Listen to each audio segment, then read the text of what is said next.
guys, welcome. My name's Mark Rodriguez, and this is my studio.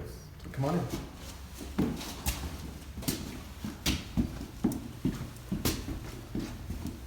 Let's go this way first. As you guys can see, it's a collection of my work and the things that I like the African art. It's probably mid-century tribal work. And costumes was what have been my favorite. These shaman costumes are pretty fascinating for me. I picked them up a while back. There's this one here is human hair. How long have you been collecting? Oh, about 20 years. Have you? Yeah, I've been picking up They're a pieces. pretty wonderful collection. And but I think it's kind of interesting because it's so parallel to my work. You know, it has that sort of kind of raw quality that I really like about things.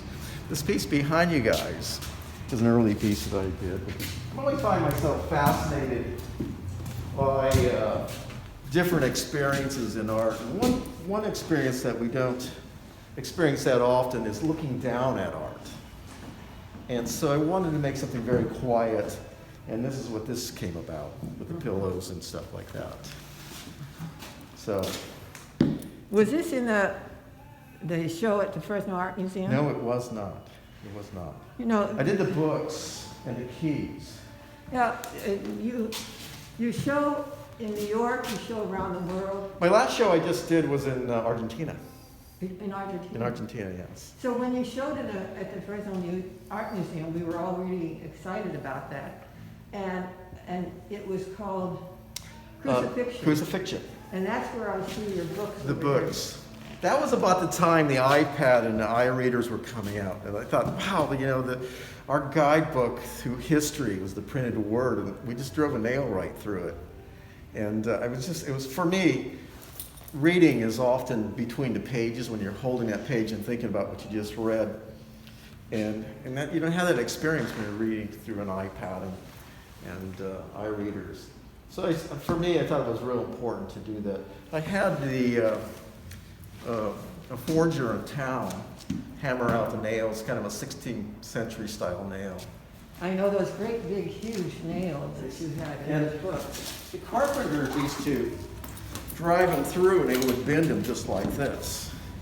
Oh. They'd drive through, and so we had, I don't know, like 300 nails made, and on and on. So these are pretty permanent. This is I would a think so. fire.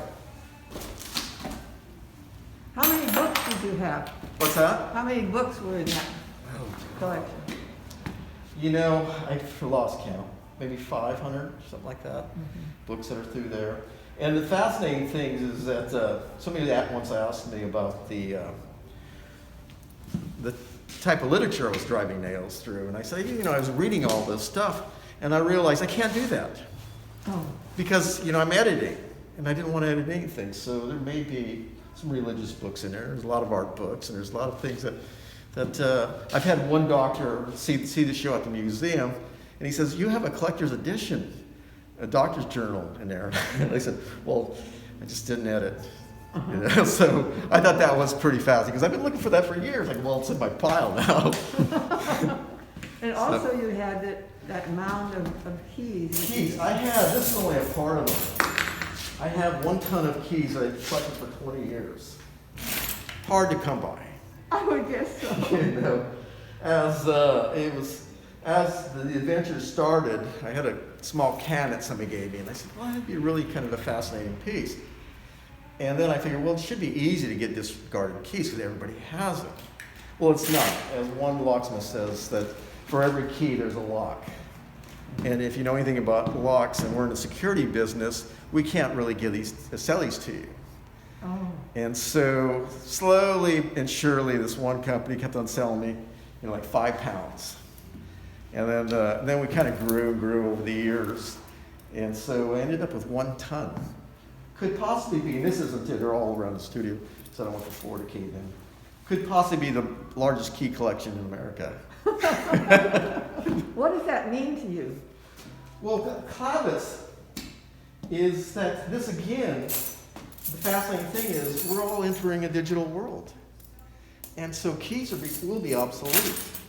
And so every one of these keys, somebody held on to. There's probably tragedy, there's probably greatness, successful businesses, failing businesses, car wrecks, just marriages, first homes, everything. I mean, we all have that energy when we hold our keys. I have keys in my pocket. I've been there for years that I still use.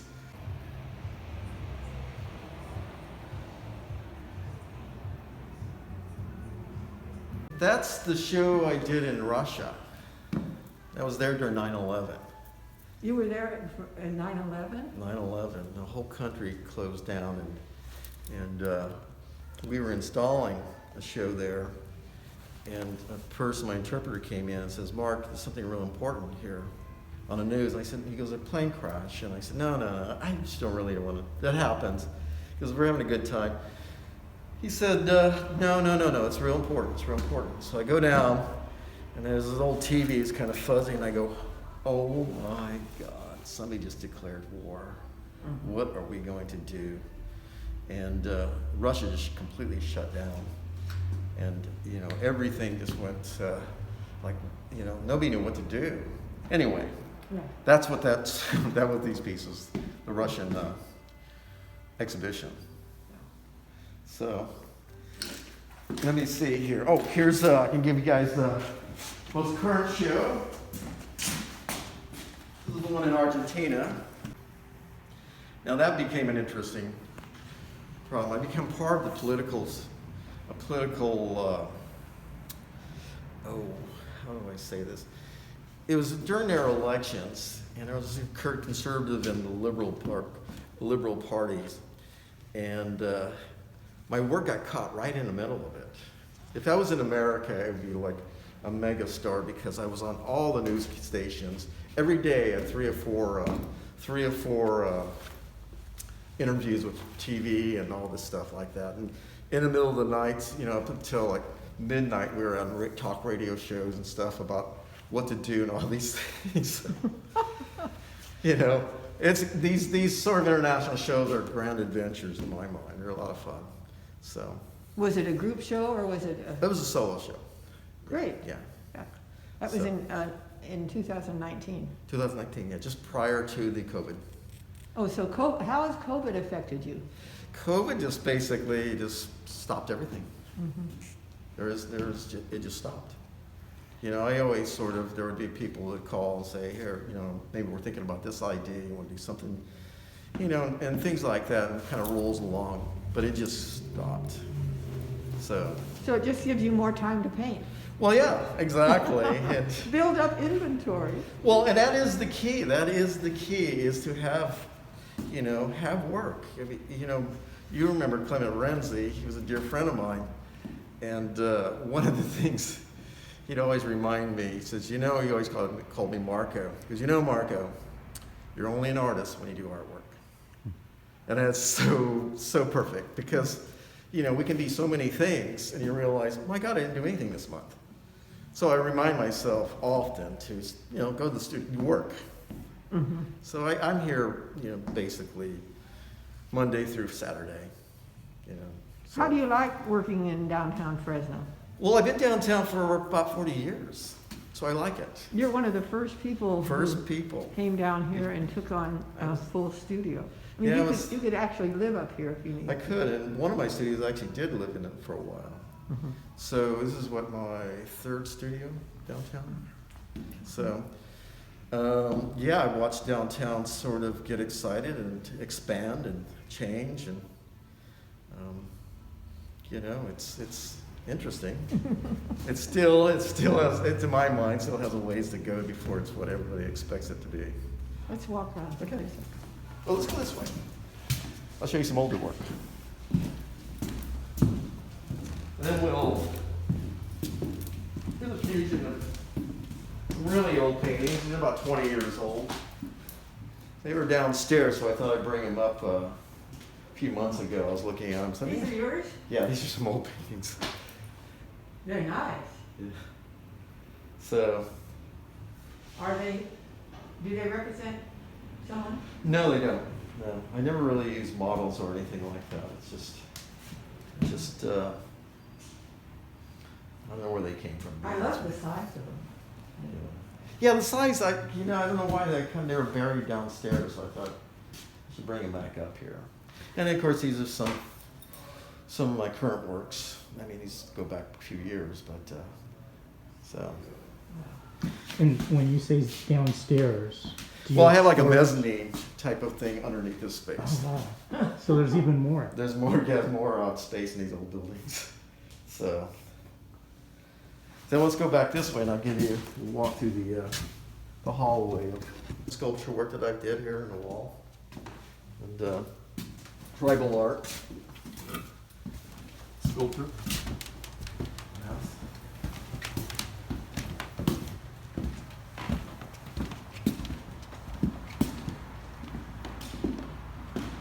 And this is where I work. This is it. Got variations, different stages of these paintings. This one sort of just started. That one's maybe a quarter of the way in. This is a little bit closer to being completed on the wall here. Have you ever thought about whether you'd rather be in New York painting or LA painting? Why Fresno is, people are missing, they're missing the golden opportunity because Fresno, you can work. I have friends in New York, and they come here and they go, oh my God, you can actually work. And, once again, it gets back to what Renzi said, you're only an artist when you do artwork. And, you go to these major cities. I'd love to if I can afford it, but, I've been down to see some people's studios and they merged way down in Harlem, and my God, it's some pretty rough stuff down there. Not the people, but where their studios are, dirt floors, buildings that look like they're abandoned, that they took over and just making extension cords forever to get a bit of light in these dark spaces. I mean, it's a tough one here. This is a great space. This is a great space. Downtown, that's what downtown has, a bit of nice spaces. So yeah. So I take full advantage of it. And of course, we're in a digital world, so, I can snap a shot with my phone and also have a conversation and talk about what's going on, how things are. So I don't get hung up on the idea of one in Fresno, which a lot of people are missing the point. So what? Do some work then. It's a great place. It's cheap. Exactly. It's easy to get in and out. But yeah. It may not have the Hollywood syndrome that it's so, the cool place to be. But personally, I don't participate in much of the art functions in Fresno, so I probably wouldn't participate in New York. I love these paintings with all the circles in them. Is that a theme that goes through? Well, it seems like it's become a thing, especially with the eyeglasses. Kind of putting them on a table, but then this one actually to me looks like a cat for some reason. So, How do you start a painting? Do you have anything in mind, or you just start putting it? well, years ago, as those earlier pieces I showed you, the very figurative pieces, those are well thought out and a number of drawings and stuff like that. And after, I've been doing this, had a studio for 40 years now in downtown. I try not to get too intellectual with it and overthink it. So I let it just sort of flow. And then, of course, the composition sort of works itself out. I have to let it go. You want it to be that sort of raw and loose to kind of have a life of its own. Mm-hmm. And so kind of comes out. I think my fascination with the hatch marks is it sort of stitches it all together. You have to bring a composition together, and I start stitching it together. And so, it's because I do these multi-layers of stuff. And I think it's a parallel into our 21st century is our society is multi-layered. I mean, get online in any one subject, you can find a million different answers of what is right or wrong. So you have to look through it all. And like any painting, I think in history, you have to look through all this. And I think those are real important issues. And so, but then again, that's my personal process of looking at art. and wanting to see the depths of anything, or great literature, or great performance. It's always a deeper level. And so much has been sold to be almost a pop idea. You know, it's not so much the art, but it's the idea of how it was made and all this stuff like that. And once that, you know, a painting can only be measured by, is it a good painting or a bad painting? Same way with literature, anything else, sculpture, and on and on. It's not the story behind it.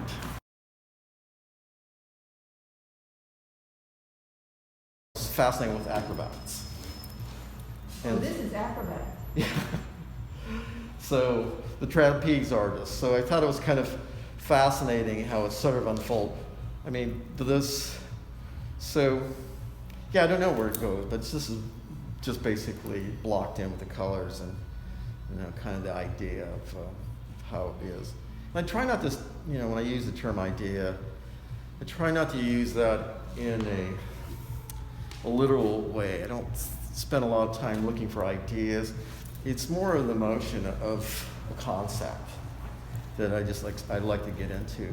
I like to put How into hard things. is it to make a living as an artist? It's feast or famine. It's all of a sudden like, holy crap, this is great. And then all of a sudden, holy crap, there's nothing happening. You know? So it's feast or famine. And so,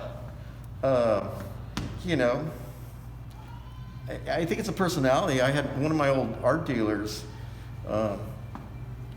she just flat said, after getting my master's in art, that I realized it's time to work in a studio, and I could not do it. Being alone is not easy for a lot of people, and you're alone a lot, you know. And so, so that part was never hard for me. It's just the measurement of how much energy you put out to get things done in terms of the business.